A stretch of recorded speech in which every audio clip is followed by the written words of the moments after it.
Hello our step YouTube channel එකට ඔයාලව සාදරයෙන් පිළිගන්නවා. ඔන්න ඉතින් ගොඩ දවසකට පස්සේ ඔයාලත් එක්ක vlog එකක් share කරගන්නයි මේ හදන්නේ. ඉතින් අද චූටි පැංචිත් එක්ක hospital එකට ආවා. ඉතින් එයාට clinic එකක් තිබුණා. මේ තියෙන්නේ hospital එකේ ward එක ගාව තියෙන play area එක. ඉතින් අපිට report එකක් එනකන් ඉන්න තිබ්බ නිසා අපි ටිකක් මෙතනට වෙලා හිටියා. මොකද report එකක් ડોක්ටර්ට පෙන්නගෙනම යන්න ඕන නිසා. ඉතින් චූටි පැටවුන්ට කොහෙද කියලා නැහැ. සෙල්ලම් කරන්න තැනක් තියෙනවා නම් ඉතින් එහාට ඉතින් එයාලට දෙයක් නැහැ.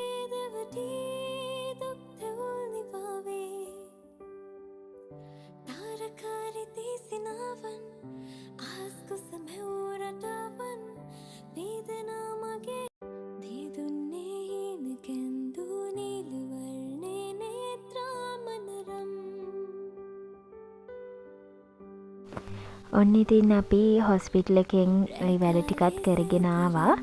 ඊට පස්සේ අපි ආවා චූටි පැංචිගේ අප්පා වැඩ කරන තැනට. ඉතින් එයාට පොඩි වැඩක් තිබුණා. ඒ වැඩේ කළා ඉවර වෙලා එනකන් අපි දෙන්න මෙතනට වෙලා හිටියා.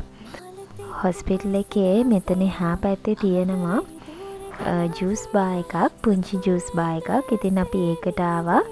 එතන එක එක වර්ගයේ කේක්ස් තියෙනවා, බීම වර්ග. ඒකම මෙන්න මේ ෆෘට් සැලඩ් එක කන්න තමයි මම නම් මෙතනට ආවේ. ඉතින් හස්බන්ඩ් මට කියලා තිබුණා මෙතන ෆෘට් සැලඩ් එක රසයි කියලා. ඉතින් මම ඒක කන්න ආවේ. මොකද එයා සාමාන්‍යයෙන් ෆෘට් සැලඩ් කන කෙනෙක් නෙමෙයි. ඒ වුණාට ඉතින් එයා රසයි කියනවා කියන්නේ ඉතින් රස ඇති කියලා හිතුවා. ඔන්න ඉතින් මට වඩා වැඩිපුර කෑවි චූටි පැංචි. එයාටත් ඒක හිතට අල්ලලා.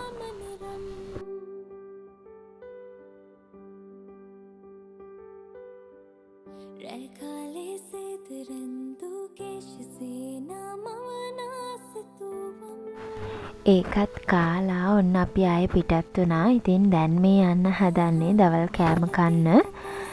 ඉතින් අපි හැමදාම එන අපි කෑම කන පියෝ වෙජිටේරියන් කෑම කඩේක තමයි අදත් අපි ආවේ. ඉතින් කන්න අය රයිසන් කරි ගත්තා. ඔන්න ඉතින් චූටි පැංචිත් අප්පත් එක්ක එකතු වෙලා මේ විදියට කෑම කෑවා. ඉතින් එයාට මම එයාගේ කෑම එක කවාගෙන ආවේ. ඒ වුණාට ඉතින් එයා අප්පගෙන් එක ඒ බත් එක කෑවා.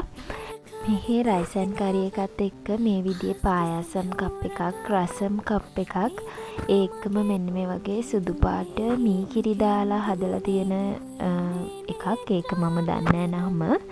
ඉතින් ඒකත් හම්බෙනවා. ඊට පස්සේ මේ තියෙන්නේ මෙහි මසාලා තෝස එක.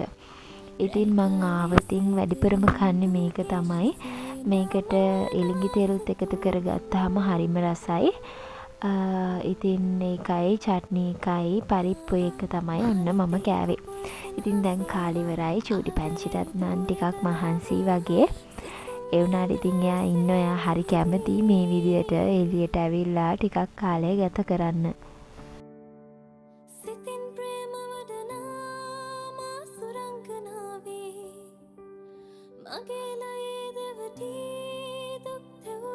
කෑම කාලා ඉවර වෙලා ඔන්න අපි ආයෙම පිටත් වුණා. දැන් අපි යනවා චූටි පැංචිට චුට්ටක් මුහුද පෙන්නන්න. ඉතින් මෙතනින් එහා පැත්තේ බීච් එක තියෙනවා. ඉතින් අපි ආවා චූටි පැංචිට චුට්ටක් මුහුද පෙන්නන්න.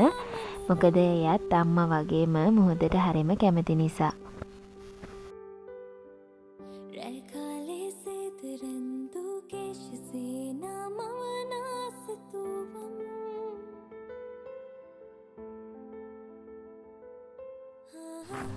ඒ ඉවර වෙලා අපි ආවා දියත පාක් එකට. මොකද චූටි පැංචි කිය හිටියේ උදේ ඉඳන්ම පාක් යන්න ඕනේ කියලා.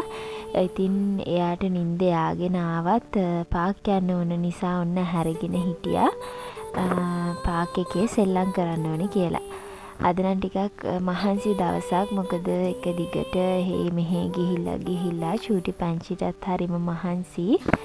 ඉතින් මටත් ඒ වගේම තමයි. ඒ වුණාට චූටි පැංචි කැමති නිසා ඉතින් අපි එයාව පාක් එකට එක්කගෙන ආවා.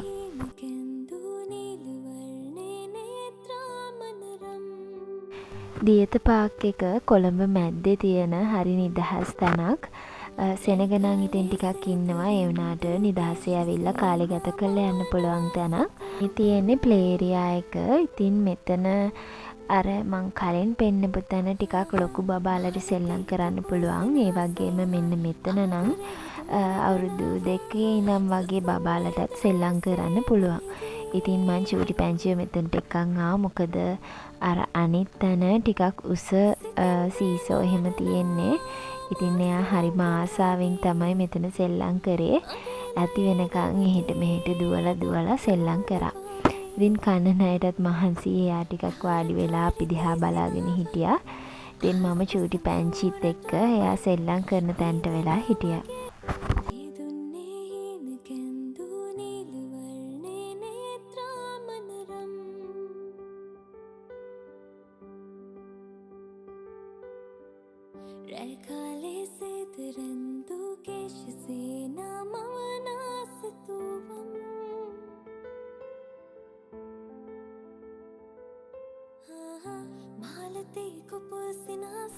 ඉතින් හැමදාම වැඩ විතරයිනේ. එහෙම නැතුව මේ ඒකාකාරී ජීවිතෙන් මිදිලා ටිකක් සැනසීමෙන් සතුටින් ගත කරන්න වෙලාවක් වෙන් කරගන්න පුළුවන් වෙන්නේ අපිටමයි. ඒකෙන් අපේ ජීවිතේට පුංචි රිෆ්‍රෙෂ්මන්ට් එකක් එකතු කරගන්න අපිට පුළුවන් වෙනවා. ඉතින් අද වීඩියෝ එකත් ඔයාලා එන්ජොයි කරන්න ඇති කියලා හිතනවා. තවත් දවසක ඉක්මනට අලුත් වීඩියෝ එකක් අරගෙන එන්නම්. අදට ගිහින් එන්නම්. හැමෝටම ආදරේ.